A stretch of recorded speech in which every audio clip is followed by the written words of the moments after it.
సంవత్సరాల తరబడి ఎన్ని మందులు వాడినా మీ మోకాల నొప్పులు తగ్గట్లేదా? ప్రాణ పెయిన్ క్లినిక్ లో అత్యాధునిక చికిత్స. వెల్కమ్ టు సుమంటివి. నేను మీ సుమంటి వినాయక్. కోల్కతా ఇన్సిడెంట్కి సంబంధించి ఎప్పటికప్పుడు మేము అప్డేట్స్ ఇస్తూనే ఉన్నాము. దానికి సంబంధించి స్పందన కూడా మీ దగ్గర నుంచి త్వరితగతిని జస్టిస్ రావాలని కోరుకున్నటువంటి వాళ్ళు మీరు. సో అదే భాగంగా చాలామంది జేపీ గారి విశ్లేషణ కూడా ఉంటే బాగుంటుంది. సో తెలుగు రాష్ట్రాల్లో ఆ విశ్లేషణ త్రూ మనకు ఏదైనా కొత్త సిస్టమ్ వచ్చే అవకాశం ఉంటుందేమో అనుకునేటువంటి ఆశతోటి చాలామంది అడగటం జరిగింది. సో ఆ భాగంగానే నేను రవీంద్రనాథ్ గారు ఇక్కడికి రావటం జరిగింది. సో ఒక్కసారి జరిగింది ఏంటి అనేది రవీంద్రనాథ్ ఠాగూర్ గారు చెప్తారు. ప్రత్యేకించి దీనికి సంబంధించినటువంటి విశ్లేషణ ఒక్కసారి జేపీ గారి మాటలను అడిగి తెలుసుకుందాము. మీరు కూడా కోరుకున్నారు కాబట్టి. నమస్కారం జేపీ గారు. నమస్కారం సార్. నమస్తే అండి. కోర్టు ట్రయల్స్కి సంబంధించినటువంటి మన డిస్కషన్ ఎక్కడి వరకు వచ్చిందనేది ఒక్కసారి మీరు గుర్తు చేస్తే జేపీ గారు కూడా ఆయన మాటల్లో చెప్తారు. తప్పనిసరిగా నాగరాజ్ గారు. అయితే ఈ సంఘటనకు సంబంధించి మనం కంటిన్యూగా చాలా వీడియోస్ చేసాం. ప్రధానంగా సంఘటన యొక్క పూర్వపరాలు ఒక నిమిషంలో చెప్పి మిగిలిన కంటెంట్లోకి మనం వెళ్దామండి. ముందుగా ఆగస్టు 9 హర్రర్ అని ఏదైతే మనం దేశవ్యాప్తంగా నిరసనలు పెళ్లిబుకుతున్న ఈ నేపథ్యంలో ఆ సంఘటన యొక్క కొన్ని విశేషాలు, మెయిన్ కీ పాయింట్స్. ముందుగా 9న హర్రర్ జరిగిన పాయింట్ ఇమీడియట్గా లోకల్ పోలీసులు ఏదైతే Calcutta police station local PS వాళ్ళందరూ దీన్ని తీసుకుని రావడం, తీసుకున్న తర్వాత ఇమీడియట్గా లోకల్ పిఎస్ నుంచి అది పేరెంట్స్ యొక్క డిమాండ్ ప్రకారం మ్యాజిస్ట్రేట్ గారికి రిఫర్ చేయడం జరిగింది. మధ్యాహ్నం 3:30, 4 o'clock ఆ టైంలో లోకల్ మ్యాజిస్ట్రేట్ గారు వచ్చి ఈ సంఘటన ఇది మామూలుగా జరిగిన సంఘటన కాదు, దీని వెంబడి చాలా విషయాలు జరిగాయని చెప్పి ఇమీడియట్గా హైకోర్టుకి రిఫర్ చేశారు. హైకోర్టులో ఇమీడియట్గా సిబిఐకి వల్ల హైకోర్టు నుంచి సిబిఐకి రిఫర్ చేయడం, ఈ రెండు జరుగుతుండగానే సుప్రీంకోర్టు దాన్ని సుమోటోగా తీసుకొని సుప్రీంకోర్టు ట్రయల్స్ కూడా స్టార్ట్ చేశారు. సో దేశవ్యాప్తంగా వైద్య కళాశాలలో ప్రధానంగా అంటే హెల్త్ వర్కర్స్ సంబంధించి ఎదుర్కొంటున్న సమస్యల మీద ఒక పెద్ద చర్చ జరుగుతుంది. ఇటువంటి సందర్భంలో ప్రోగ్రెస్ ఎలా ఉంది, సుప్రీంకోర్టులో ట్రయల్స్ ఎలా ఉన్నాయి, ఇమీడియట్గా లోకల్గా ఉన్నటువంటి మమతా బెనర్జీ గవర్నమెంట్ తీసుకున్న నిర్ణయాలు కొన్ని చారిత్రక తప్పిదాలు కూడా తీసుకున్నట్టుగా మనకు కనిపిస్తుంది. సో దీనికి సంబంధించి జయప్రకాష్ నారాయణ గారు అనుభవజ్ఞులు, అపార అనుభవం ఉంది కాబట్టి, ముఖ్యంగా ప్రజాస్వామ్య ప్రభుత్వంలో ప్రజాస్వామ్యం నిలబడాలి అని గట్టిగా పోరాడుతున్న వ్యక్తి కాబట్టి, ఈరోజు జరుగుతున్న సంఘటనలు ఏంటంటే ప్రజాస్వామ్యం పూర్తిగా తమకున్నటువంటి రాజకీయ బలంతో పూర్తిగా సప్రెస్ చేస్తున్నారు, తొక్కేస్తున్నారు. నిన్న జరిగినటువంటి నిబ్బన బిజన్ ర్యాలీ కూడా అదే జరిగింది.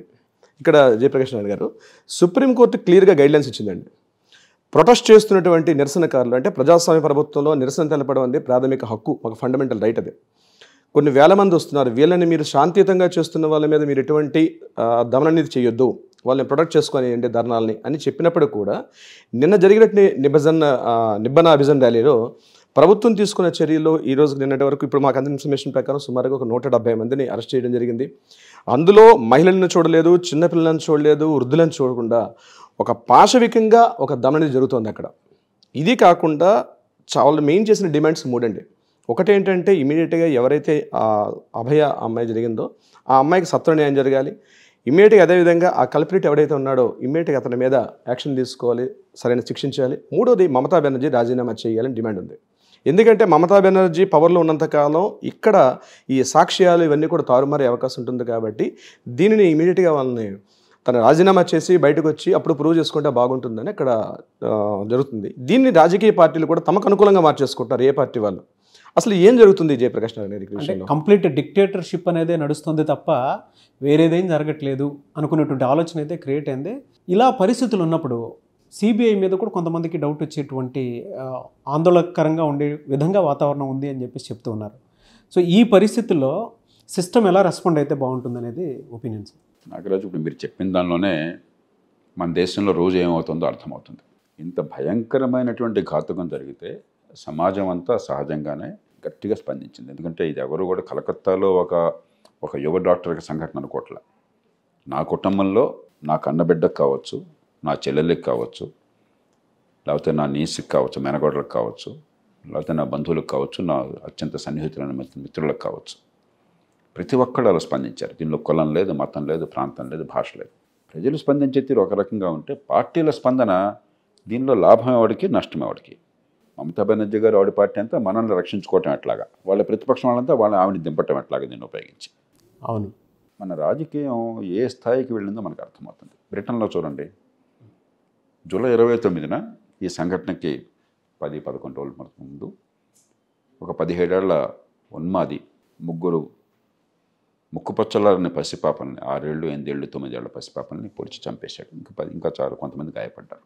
అక్కడేదో ఉపకారు వదంతి ప్రచారం కావడం చేత ఒక ముస్లిం కాందిశీకుడు చేశాడు అని చెప్పని వదంతి ప్రచారం కావడం చేత అది అక్కడ క్రైస్తవులు ముస్లింల మధ్య పోరాటంగా వచ్చి వివిధ కారణాల వల్ల చాలా తీవ్రంగా ఆందోళనలు దేశం అంతా వచ్చినాయి.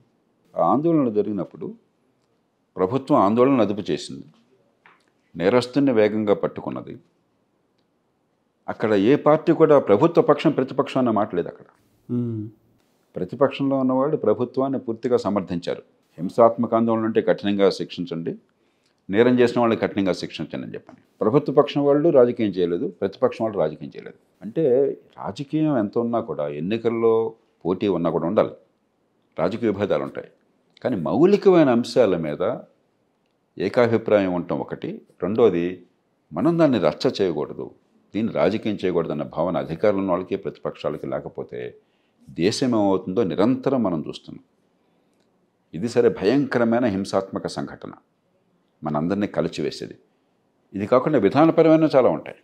అవునండి. ఉదాహరణకి ఈ వ్యవసాయ చట్టాలు, నేను ఎప్పుడు మధ్యలో బ్రేక్ అవుతున్నాను. నిన్న యాక్చువల్గా సుప్రీంకోర్టు అంటే మమతా బెనర్జీ గారు ఒక లెటర్ రాశారండి సెంట్రల్ గవర్నమెంట్కి. ఆ లెటర్లో ఏమనుందంటే మాకు సత్వరం జరగాలంటే మాకు ఫాస్ట్ ట్రాక్ కోర్ట్స్ ఏర్పాటు చేయండి అని మమతా బెనర్జీ ఒక 1 వీక్ బ్యాక్ రాశారు. ఎవరు ఏర్పాటు చేస్తారు అది? అయితే దీని మీద ఇమీడియట్గా స్పందించారు child welfare department chief secretary అయినటువంటి అన్నపూర్ణాదేవి గారు రెస్పాండ్ అయ్యి అసలు మేము మీ రాష్ట్రంలో 123 ఫాస్ట్ ట్రాక్ కోర్ట్స్ ఏర్పాటు చేస్తాం అని చెప్పి మొత్తం డేటా అంత ఇచ్చారండి. అంటే ఇన్ని ఫాస్ట్ ట్రాక్ కోర్ట్స్ ఉన్నప్పుడు కూడా ఎందుకు ఇక్కడ మహిళలకు మనకు న్యాయం జరగట్లేదు? నాకు ఏంటంటే విచిత్రంగా కనిపించేది, రాష్ట్రాలకు ఉన్న అధికారాలను మీరు చూసినట్లయితే 7వ షెడ్యూల్లో రాజ్యాంగంలో 2వ జాబితాలో రాష్ట్రాల అధికారాలు, దానిలో మొట్టమొదటి అధికారం బాధ్యత శాంతి భద్రతలు. అలాగే న్యాయ వ్యవస్థ, ఈ సబార్డినేట్ కోర్ట్స్ కానీ న్యాయ వ్యవస్థ కానీ మొత్తం రాష్ట్రాల చేతుల్లో ఉంది. అవును. హైకోర్టు అయినట్టయితే, సుప్రీంకోర్టు అయినట్టయితే మీరేం చేయలేరు. కానీ న్యాయస్థానంలో కొత్తగా ఏర్పాటు చేయడం కానీ మరొకటి కానీ హైకోర్టుతో కూర్చుని రాష్ట్రంలో ఏర్పాటు చేసేసుకోవచ్చు. అలాగే రెండోది బాధ్యత మీ చేతుల్లో, అధికారం మీ చేతుల్లో ఉంటే, నేను విన్నాను, మరి నేను సరిగ్గా ఈరోజు పేపర్లు చూడని చెత్త చదవడం నాకు ఇష్టం ఉండదు, కానీ ఏదో చేయికి తాకుతుంటాయి. ముఖ్యమంత్రి గారు పెద్ద ప్రదర్శన నిర్వహించి ఆవిడ ప్రొటెస్ట్ చేస్తున్నాడు. ఎవరి మీద ఎందుకు ప్రొటెస్ట్ చేస్తున్నారు నాకు అర్థం కాలే.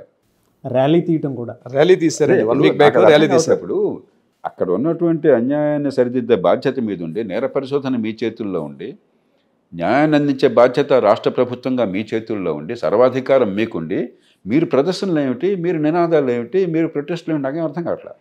అంటే మనం ఒక హాస్యాస్పదమైనటువంటి స్థితికి వచ్చాం, మనం ట్రాజడీగా మారిపోయింది, ఒక విషాదకరమైన నవ్వలాడవాళ్ళ పరిస్థితికి అర్థం వచ్చింది. అందుకని రాజకీయాన్ని పక్కన పెట్టేద్దాం. ఇక మమతా బెనర్జీని రాజీనామా చేయాలని కూడా నేను వెళ్ళాను. ఎందుకంటే ఈ సంఘటనకి ప్రభుత్వ మనుగడకి సంబంధం ఉండకూడదు మామూలుగా, అది పక్కన పెట్టేద్దాం. ఇక విషయానికి వెళదాం. సమాజం ఏం కోరుకుంటుంది? ఇంత దారుణమైన నేరం జరిగినప్పుడైనా, మామూలుగా ఈ దేశంలో చట్టబద్ధ పాలన అట్లాగూ లేదు, ఇంత దారుణ నేరం జరిగినప్పుడైనా సరే ఖచ్చితంగా వేగంగా, సమర్థంగా, నిష్పాక్షికంగా చర్యలు ఉంటాయి. నేర పరిశోధన కావచ్చు, కోర్టు ముందు పెట్టడం కావచ్చు, నేర విచారణ కావచ్చు, కఠినంగా శిక్షలు ఉంటాయి వేగంగా. ఇప్పుడు 2 నెలల్లో కనుక మీరు 10 ఈ కేసు నిజంగా కనుక నేర పరిశోధన విభాగాలు సరిగ్గా పనిచేస్తే గంటల్లో తేల్చేయచ్చు, రోజుల్లో కోర్టు ముందు పెట్టచ్చు, 3-4 వారాల్లో హై ప్రయారిటీ కింద వీటిని ట్రయల్కి తీసుకొచ్చి మీరు శిక్ష వేయచ్చు. అలా చేస్తే ఏమవుతుందంటే సమాజానికి కనీసం ఈ జరిగిన సంఘటన ఆపలేకపోవచ్చు, జరిగిపోయిన తర్వాత పోయిన ప్రాణం తీసుకురావడం, కానీ ఒక భరోసా కొంతైనా వస్తుంది. నేరం చేసే వాళ్ళకి భయం వస్తుంది, నాకు ఉరి శిక్ష పడుతుందని చెప్పని అత్యంత కఠినమైన శిక్షలు వేయాలి. ఆ వాతావరణం లేదు ఈ దేశంలో, ఆ నమ్మకం లేదు ప్రజలకి. ఈ గొడవంత ఎందుకు అవుతుంది? ఆ నమ్మకం లేదు కాబట్టి. అంటే ఇక్కడ సిబిఐ ఇన్వెస్టిగేషన్ మొదలుపెట్టిన తర్వాత అంటే ఒక్కొక్క రోజు రిలీజ్ చేస్తున్నటువంటి సిబిఐ తలిక రిపోర్ట్స్ అంటే మనకు అందిన ఇన్ఫర్మేషన్ ప్రకారం ముందు రోజుకి, నెక్స్ట్ రోజుకి, ఆ తర్వాత వచ్చే రోజు కూడా వాళ్ళ సెంటెన్స్లోనే మనకి కాంట్రడిక్షన్ కనిపిస్తుంది. అంటే ఇక్కడ మీరు అన్నట్టుగా ఏదైతే ఆ విభాగం ఏదైతే ఉందో, ముఖ్యంగా ఈ నేర పరిశోధన విభాగాలు ఏవైతే ఉన్నాయో వాళ్ళు కూడా ఇన్ఫ్లుయెన్స్ చేయబడుతున్నారా గవర్నమెంట్తో పాటు ఏమన్నాను? ఎందుకంటే పాలిగ్రఫీ టెస్టులు కూడా 2 times జరుగుతున్నాయి. ఇప్పుడు విషయం తెలియకుండా నేను వ్యాఖ్యానించాను, తొందరపడి మాట్లాడితే మంచి కంటే చెడు ఎక్కువ జరుగుతుంది. కానీ స్థూలంగా మనం ఒక మాట స్పష్టంగా చెప్పచ్చు, మామూలు పోలీస్ యంత్రాంగానికి SHO స్థాయిలోనే ఇన్వెస్టిగేషన్కి అధికారాలు ఉన్నాయి. లేదంటే వివిధ రాష్ట్రాల వివిధ పేర్లు ఉంటే CBCID వివిధ పేర్లు, కొంచెం స్పెషలైజ్డ్ ఇన్వెస్టిగేటివ్ ఏజెన్సీ ఇలాంటివి చూస్తుంది వాళ్ళు. కానీ లేకపోతే సిబిఐ లాంటి జాతీయ స్థాయి వ్యవస్థ కానీ విశ్వసనీయతని క్రమక్రమంగా కోల్పోతున్నాయి. వీళ్ళు నిజాయితీగా నిష్పాక్షిక చేస్తారు, నమ్మకం తగ్గుతుంది. అంటే బ్యూరోక్రాట్స్ రాజకీయ నాయకులు ఇన్ఫ్లుయెన్స్ చేయబడుతున్నారంటారా? ఇప్పుడు ఈ కేసులో చేస్తున్నారు అనేది మనకు అనవసరం. నేను ఈ కేసు చేస్తారని నమ్మకం. ఇప్పుడు మీరు ప్రశ్న ఎందుకు అడిగారు? సిబిఐ నిష్పాక్షికంగా సమర్థంగా చేస్తున్న నమ్మకం ఉందనుకోండి, అసలు మనకి సందేహం రాదు. అవును, మన మనసుల్లో ఎవడున్నా కూడా వాడి పైవాడికి లోబడి ఉంటాడు, బడితున్నవాడిదే బర్రె, అధికారం ఉన్న వాళ్ళు చెప్పినట్టు వింటారు, రాజును మించిన రాజభక్తి చూపెడతారని మనందరి మనసులో ఒక భావం వచ్చింది. ఆ నమ్మకం ఎప్పుడైతే లేదో మరి వాడు నిజం చెప్పినా కూడా మనం నమ్మలేం. అబద్ధం చెప్తే ఎట్లాగో నమ్మడానికి లేదు. తాటి చెట్టు కింద నుంచుని మీరు పాలు తాగినా కూడా కళ్ళు అనుకుంటారు. ఈవాడు నేర పరిశోధన విభాగాల్లో పరిపాలనలో ఆ పరిస్థితి వచ్చేసింది. ఇది ఒక్కరోజు మారేది కాదు. కాబట్టి నేను చెప్పేదంటే కనీసం ఇలాంటి దారుణమైన సంఘటనలు అయినా సరే నేర పరిశోధన యంత్రాంగం కావచ్చు, ప్రభుత్వాలు, పార్టీలు కావచ్చు, అన్నింటిలో మీరు చట్టబద్ధ పాలన తీసుకోవడం ఒక్కరోజు చేయలేరు. కనీసం ఇలాంటి సంఘటనలు అయినా సరే చట్టాన్ని ఖచ్చితంగా అమలు చేస్తాము, దీనిలో పార్టీలు పక్షపాతం అని చెప్పి రుజువు చేసే బాధ్యత ప్రభుత్వాలకి సంస్థలకే ఉండదు. ఇక్కడ కూడా విఫలమైనట్టయితే ఇంకా అరాచకత్వం మిగులుతుంది. ప్రజలకు పూర్తిగా విశ్వాసం పోతే ఈ వ్యవస్థ మీద రేపు పొద్దున బంగ్లాదేశ్ లాగా మరో చోట్లగా జరిగితే అది కాదుగా పరిష్కారం దేశానికి. అవును, అరాచకత్వం వస్తుంది. కాబట్టి ఇప్పుడు వేగంగా చేయవలసింది చాలా త్వరగా కఠినంగా వీళ్ళకి శిక్ష పడే ఏర్పాటు జరగాలి. 2-3 నెలల లోపల జరగాలి. అంటే 2-3 ఇప్పటికే 3 వారాలుగా అయిపోయింది. వెంటనే మీరు కోర్టుకి పెట్టే ఏర్పాటు ఉండాలి సాక్ష్యాధారాలు. అంతేగాని దీన్ని నాంచడం సరైనది కాదు. పాలిగ్రాఫ్ సంగతి నాకంటే రవీంద్ర చెప్తారు. పాలిగ్రాఫ్కి కోర్టులో సాక్ష్యాధారం కాదు, అది ఊరికి ఒక కొరాబరేటివ్ తప్ప అది దానికి వెలువ. కాకపోతే అంటే మనకి ఇన్వెస్టిగేటింగ్ ఆఫీసర్స్కి పాలిగ్రాఫ్లో వీడు అబద్ధం ఆడుతున్నాడని తెలిస్తే దాన్ని బట్టి ఇన్వెస్టిగేషన్ కొంచెం ఆధారాలు వస్తాయి. అదే ఇవన్నీ మనం బాహాటంగా మాట్లాడుతూ ఉంటే అసలు ముందు సాక్ష్యాలు తారుమారవుతాయి. ఉదాహరణకి అంటే సందర్భం దీనికి అన్వయించకపోయినా కూడా మనకి విషయం అర్థం కావడం కోసం చెప్తాను. ఆ కసబ్ వీళ్ళంతా వచ్చి బాంబేలో భయంకర దాడులు చేసినప్పుడు బాంబే హోటల్లో, తాజ్ హోటల్లో అమాయకుల్ని చంపేస్తున్నారు. మన మీడియాలో వాడు చంపటం జరుగుతుండగా మనం లైవ్ పెట్టేసి మనం ఎవడెక్కడున్నాడో చెప్పేస్తున్నాం. అంటే మన ప్రజలు రక్షించేది బదులు టెర్రరిస్టులకు మనం ఊతం ఇస్తున్నాం. అలాగే మీరు లైవ్గా ఏం జరుగుతుందో ప్రతి క్షణం కూడా బయటపెట్టి ఆతృత చూపెట్టినట్టయితే నేరస్తుడు సాక్ష్యాలు తారుమారు చేస్తాడు. అయితే ఇక్కడ ప్రజాస్వామ్య ప్రభుత్వం అండి దిశ సంఘటన జరిగింది. అప్పుడు జరిగిన సంఘటన మనకు బాగా తెలుసు. తొందరలోనే వాళ్ళకి అక్కడ ఎన్కౌంటర్ అనే విధంగా జరిగింది. అయితే ఈరోజు చాలామంది పబ్లిక్ అండి, ఎక్కువగా మనకి వ్యూవర్స్ వచ్చిన పబ్లిక్ కానివ్వండి, చూస్తున్న ప్రతి వాళ్ళకి ఎలా ఉందంటే ఈ సంఘటన జరిగిన తర్వాత ఈ చట్టాలు, ఈ న్యాయాలు కాదండి, మనకి దుబాయ్, సౌదీ అరేబియా లాగా వాళ్ళకి దారుణమైన సంఘటన జరగాలి అంటే మనం ప్రజాస్వామ్యం నుంచి మనం మళ్ళీ ఇంకొక రకం అంటే ప్రజల యొక్క ఆలోచన విధానం ఇటువంటి సంఘటన జరిగిన తర్వాత ఆలోచన విధానం మారిపోతుంది. జరిగినప్పుడు సామాన్య ప్రజలు మనకు కూడా మనసులో కసి రగులుతుంది. ఎందుకంటే సమాజానికి కొన్ని మౌలికమైన కట్టుబాట్లు ఉంటాయి. మన సాంప్రదాయంలో, మన దేశంలో ఉన్న సంస్కృతిలో హత్య చేసినా మనం అంతగా స్పందించగానే ఆడపిల్లని దారుణంగా మానభంగం చేశారంటే మన సమాజం చాలా తీవ్రంగా స్పందిస్తుంది. అవునండి, మన మనసుల్లో మనకున్నటువంటి సాంప్రదాయం రీత్యా అంతకంటే భయంకర నేరం ఇంకోటి లేదు. కాబట్టి వెంటనే శిక్ష పడాలన్న కసి ఉంటుంది మనకి. అందుకే నేను చెప్పేది ఆ వెంటనే శిక్ష పడేది చట్టబద్ధంగా సాక్ష్యాలు సేకరించి కోర్టు ముందు పెట్టి వేగంగా విచారణ పూర్తి చేసి నేరం నిర్ధారణ చేసి ఉరిశిక్ష వేసేయండి. వాళ్ళకి ఏ రకంగా వాళ్ళు దయాదక్షిణలు అక్కర్లేదు, అలా చేయాలి తప్ప ఇప్పుడు దిశ కేసులో ఏమైంది, అలా జరుగుతున్న నమ్మకం లేకపోయేసరికి సహజంగానే ప్రభుత్వము, పోలీసులు చట్టం చేతుల్లో తీసుకున్నారు, వాళ్ళని కాల్చిపారేశారు. సమాజం అంతా కూడా చప్పట్లు కొట్టింది. అట్లాగే రాజశేఖర రెడ్డి గారు ముఖ్యమంత్రిగా ఉండగా వరంగల్లో మరి అక్కడ యాసిడ్ పోస్తే అక్కడ కూడా కాల్చిపారేశారు, సమాజం స్పందించింది. దుర్మార్గులు, కరడుగట్టు నేరస్తులను చంపేస్తే మనం ఎవరు బాధపడక్కర్లా. కానీ ఈవేళ వాళ్ళు నేరస్తులను చంపేశారు. రేపొద్దున పబ్లిక్ ప్రెషర్ వల్ల ఎవడో ఒకరిని చంపినట్టు చూపెట్టాలి, శిక్ష వేసినట్టు చూపెట్టాలని చెప్పని అమాయకుడిని తీసుకొచ్చి చంపేయచ్చు. ఎల్లుండి రాజకీయ కారణాల వల్ల మీ మీద నా మీద ఒక రకంగా అస్త్రం ఉపయోగించవచ్చు. మొదట్లో బాగానే ఉంటుంది. కాబట్టి ప్రజల్లో ఎంత కసి ఉన్నా కూడా, నాకు న్యాయం అందాలన్న తపన ఎంత ఉన్నా సరే వేగంగా అందడం కోసం పద్ధతులను పాటించాలి తప్ప పద్ధతుల్ని పక్కన పెట్టేసి కాల్చిపారే అని చెప్పన్నట్టయితే దీర్ఘకాలంలో సమాజానికి చాలా ప్రమాదం అవుతుంది. ఈ మాట నేను చాలా ముందు చూపుతూ చెప్తున్నాను. 4 రోజుల్లో ఉరిశిక్ష వేయండి, అంతేగాని వాడు నేరం చేశాడు నాకు తెలుసు కాబట్టి నేను కాల్చిపారేస్తానని పోలీసులకి అధికారం ఇచ్చేసి ఆ ఒత్తిడి తీసుకొచ్చినట్టయితే ఈవేళ బాగుండొచ్చు, కానీ మన పిల్లలకి భద్రత ఉండదు, మన సమాజం అల్లకల్లం అవుతుంది. ఈ మాట రుచించదు అంత తేలిక, ఎందుకంటే ఆవేశంలో ఉన్న ప్రజలకి రుచించదు. కానీ ఒక్కసారి గుర్తించండి, నేరస్తుడు ఖచ్చితంగా వాడిని తెలిస్తే వాడిని చంపితే ధర్మాధర్మాలు పక్కన పెట్టేసి చట్టం పక్కన పెట్టినా ఓకే. కానీ చాలా సందర్భాల్లో నేరస్తుడు ఎవడో తెలియదు. అవును, పబ్లిక్ ప్రెషర్తో ప్రపంచం అంతా ఎన్నో సంఘటనలు ఉన్నాయి. ఇలాంటి సంఘటనలు జరిగినప్పుడు ప్రజల నుంచి వచ్చిన ఒత్తిడి వల్ల ఎవడో ఒకరిని పట్టుకుని ముందు వాడిని కాల్చి పారేయటమో, లేదా వాడిని జైల్లో పెట్టి పారేయటమో, వాడికి గిల్ట్ ఏం చేసేయడం జరుగుతుంది. న్యాయం జరగదు. దానివల్ల ప్రజల్లో ఊరికే భ్రమలు పెరుగుతాయి అంతే. అనవసరంగా ప్రతి క్షణం వ్యాఖ్యానం చేయడం కాకుండా నేర పరిశోధన సంస్థను బలపరిచి టెక్నాలజీని ఉపయోగించి, ఇప్పుడు ఈ కేసు కాదు ఇంకో కేసు చెప్తున్నాను నేను. ఢిల్లీలో చాలా పేరొందిన వాళ్ళు, ఎవరు నేరం చేశారో చేయలేదో నాకు తెలియదు, సునంద పుష్కర్ కేసు మీరు వినంటారు. విన్నానండి, సునంద పుష్కర్ కేసు. అది ఆవిడ సహజ మరణమో ఆత్మహత్యో లేకపోతే హత్యో మనకు తెలియదు, అది నాకు దానిలోకి వెళ్ళట్లా, వదిలేసేయండి. అలాంటి కేసుల్లో కూడా DNA అనాలిసిస్కి 1 సంవత్సరం పట్టింది. 1 సంవత్సరం పట్టింది. అంటే మనకు అసలు ఇంత దారుణంగా నేర పరిశోధన అంటే ప్రజలకు విశ్వాసం ఎందుకు ఉంటుంది? అంతే కదా సార్, 1 రోజులో తేలిపోవాలి DNA అనాలిసిస్. ఆగట్లేదు ప్రజలది. కాబట్టి మనకి అసలు మన యంత్రాంగం లాఠీతో కొట్టడానికి సిద్ధపడుతున్నాం, భీకరమైన ప్రసంగాలు చేస్తున్నాం, వాళ్ళకి అవసరమైన పనులు క్షణాల్లో చేయించుకుంటున్నాం. అంతేగాని ప్రజల ప్రయోజనాలను కాపాడడం కోసం వ్యవస్థ పనిచేయటంలో మనకు అసలు ఏమాత్రం ఆతృత కానీ ఆ తపన కానీ లేవు. చాలా యథాలాపంగా జరుగుతుంది. అంటే రాజకీయ వ్యవస్థకి కొంత అంత ఇన్ఫ్లుయెన్స్ కాకుండా బ్యూరోక్రాట్స్ వ్యవస్థని కాస్త సమర్థవంతంగా వాళ్ళకి పవర్స్ ఇవ్వగలిగితే ఇటువంటి విషయాల్లో కాస్త చట్టబద్ధత అని వస్తాయంటారా? రవీంద్ర, దీనిలో 2 కోణాలు. ఇప్పుడు వ్యవస్థ మొత్తాన్ని బాగు చేయడం వాళ్ళు ఒక్కరోజు జరిగే పని కాదు. అవునండి, బట్ మీరు ఇలాంటి సంఘటనల్లో కూడా మీరు ఈ రాజకీయం, పక్షపాతము, అసమర్థత, అవినీతి లేకుండా మీరు చేయలేకపోతే ఇంకెందుకు సమాజం ఉన్నది? అవును, ఇప్పుడు భయంకరమైన ఉప్పెన వచ్చింది, పెద్ద తుఫాన్ వచ్చి 1000 ప్రాణాలు పోయే పరిస్థితుంది, పెద్ద వరదలు వచ్చినాయి, మామూలు వరదలు కాదు, భూకంపం వచ్చింది. అప్పుడు కూడా పాలనా యంత్రాంగం స్పందించకపోతే, మామూలుగా మనం అవినీతికి అలవాటు పడ్డాం, పక్షపాతానికి అలవాటు పడ్డాం, రాజకీయానికి అలవాటు పడ్డాం, అది ఒక్కరోజు బాగుపడదు. అది తర్వాత వద్దాం ఏమేం చేయాలని చెప్పినది. అవన్నిటికి ఇప్పుడు టైం లేదు. కనీసం ఎలాంటి సంఘటనలకైనా కూడా రాజకీయ వ్యవస్థ, ప్రభుత్వము, పాలనా యంత్రాంగము, పోలీసులు, కోర్టులు అందరి బాధ్యత ఉన్నది, ప్రాసిక్యూషను. మనం దీన్ని ప్రజల్లో ఎంత ఆర్తి ఉందో అంత వేగంగా, అంత గట్టిగా స్పందించకపోతే ఇంక వ్యవస్థ దేశాన్ని దోచుకోవడం కోసమేనా?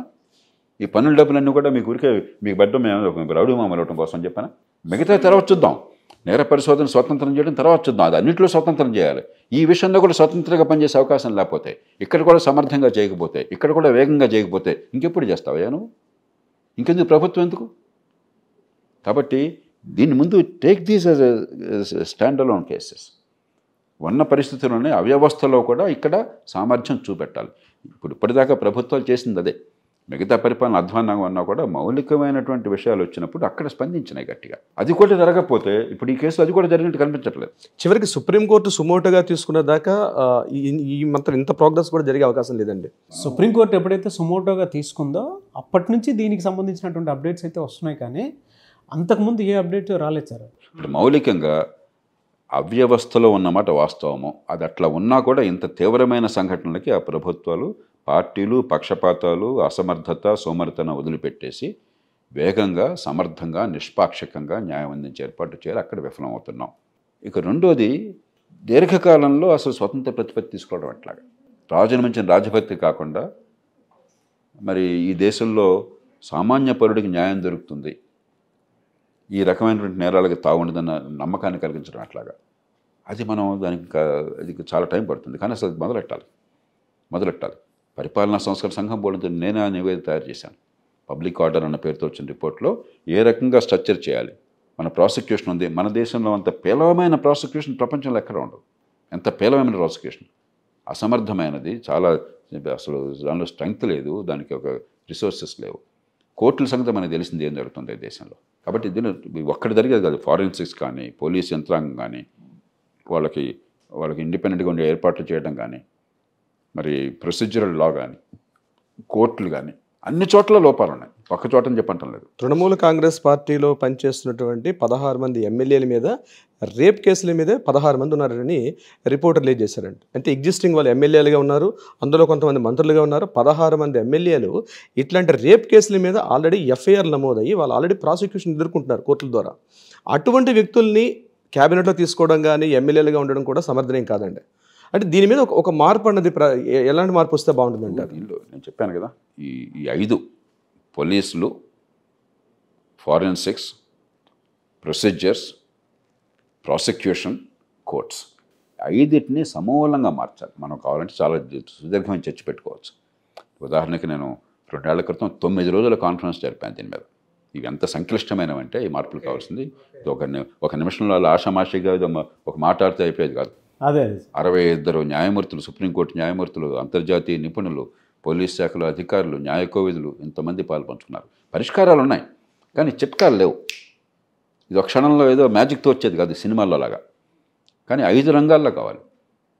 పోలీసుల్లో నేర పరిశోధనని స్వతంత్ర ప్రతిపత్తి ఇవ్వటం ఎట్లా, పోలీసుల సామర్థ్యాన్ని పెంచడం ఎట్లా, ఫారెన్సిక్స్ తీసుకొచ్చి ఊరికి బడితో బాధిపారేసి కన్ఫెషన్ కాకుండా నిజంగా విచారణ నిష్పాక్షికంగా నిజాయితీగా జరిగే ఏర్పాటు చేయటం ఎట్లా, అమాయకుని రక్షించడం ఎట్లా, ప్రొసీజర్లు మార్చడం ఎట్లా, ప్రాసిక్యూషన్ బలోపేతం. అన్నిటికంటే ప్రపంచంలో ఏ దేశంలో మీరు అమెరికా తీసుకోండి, బ్రిటన్ తీసుకోండి, ప్రాసిక్యూటర్ మొత్తానికి కీ. ఆ నేర పరిశోధన మొత్తం ఆయన పర్యవేక్షణ జరుగుతుంది. కోర్టుల విచారణ మొత్తం ఆయన దానికి గైడ్ చేస్తాడు. మన దేశంలో ప్రాసిక్యూటర్ అంటే అనామకుడిని ఉన్న పార్టీ మనిషిని ఉండబెడతారు. 190 సందర్భాలు. కొందరు మంచి వాళ్ళు ఉండొచ్చు, వాళ్ళకి ఏమీ అసలు ప్రజల్ని కాపాడాలి, చట్టాన్ని కాపాడాలని కోరుకుంటుంది. అదో ఉద్యోగం, దానికి ఏదో కొంచెం డబ్బులు ఇస్తారు, పని జరిగితే జరుగుతుంది అంతే. ఇంకా మీ న్యాయం ఏం జరుగుతుంది? ఎన్నో కేసులు ఏమవుతుంది, నిందితుడిని బెయిల్ లేకుండా జైల్లో పెట్టడమే శిక్ష. ఈ దేశంలో శిక్ష లేదు, పాటు లేదు. ఈవేళ ఉదాహరణకి కవిత గారిని రిలీజ్ చేస్తారని పేపర్లో వచ్చింది. అంటే ఇప్పుడు శిక్ష ఏంటి వాడికి? 165 రోజుల పాటు జైల్లో కూర్చోవడం అంతే, ట్రయల్ లేకుండా. ట్రయల్లో శిక్షించడం కాదు ఈ దేశంలో జరిగే పని. హాస్యాస్పదం చేశాం మనం న్యాయ వ్యవస్థను కానీ, లేకపోతే న్యాయ వ్యవస్థను కానీ.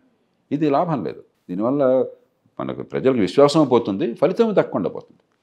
కాబట్టి అది మౌలికమైనది, ఒక్కరోజు జరిగేది కాదు. నేను దీన్ని సెపరేట్ చేస్తున్నాను. ఇలాంటి సంఘటనలకైనా గట్టిగా స్పందించండి, తర్వాత ఒళ్ళు దగ్గర పెట్టుకుని రేపు పొద్దున ఏం చేయాలో ఆలోచించండి.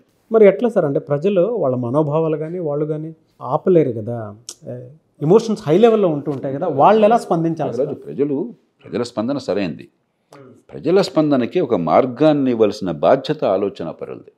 అధికారంలో ఉన్నవాళ్ళు కావచ్చు, ప్రతిపక్షాలు కావచ్చు, పత్రికలు కావచ్చు, ఆలోచన పరులు కావచ్చు. ఇప్పుడు ఆ కాంటెస్ట్ రాకుండా ఇప్పుడు నాలాంటి వాళ్ళని వచ్చి న్యాయ వ్యవస్థను మార్చాలని చెప్పంటే ఏదో ఉపన్యాసం ఇస్తున్నాడో అని మర్చిపోతాం. ఆ కాంటెక్స్ట్ వచ్చినప్పుడన్నా కనీసం మార్పుకు నాంది కావాలి. ప్రపంచంలో ఇప్పుడు కూడా ఒక సంక్షోభం నుంచే మార్పు వస్తుంది. ఒక కీలకమైన సమయం వచ్చింది, మనుషులంతా స్పందించారు, పరిష్కారం ఏంటో ఆలోచిస్తున్నారు. అప్పుడు నిజమైన నాయకత్వం ఆనాడు దాన్ని ఉపయోగించి ఆ మార్పుకు నాంది పలకాలి. ఆర్థిక సంస్కరణలు కావచ్చు, న్యాయ సంస్కరణలు కావచ్చు, మరొకటి కావచ్చు, ఊరికే రావు. ప్రజల మద్దతు లేకుండా ప్రజాస్వామ్యంలో ఏ మార్పు రాదు. ఇప్పుడు మద్దతుకి సమయం ఆసన్నమైంది. ఎందుకంటే ప్రజలకు అర్థమవుతుంది ఇది జరగకపోతే మనకి అంత నష్టం. ఏదో సెక్షన్ విషయం కాదు, ఏదో కొన్ని లాయర్ల విషయం కాదు, మన బతుకులు, మన పిల్లల భద్రత, మన ఆడపిల్లలకు భవిష్యత్తు అని అర్థమవుతుంది.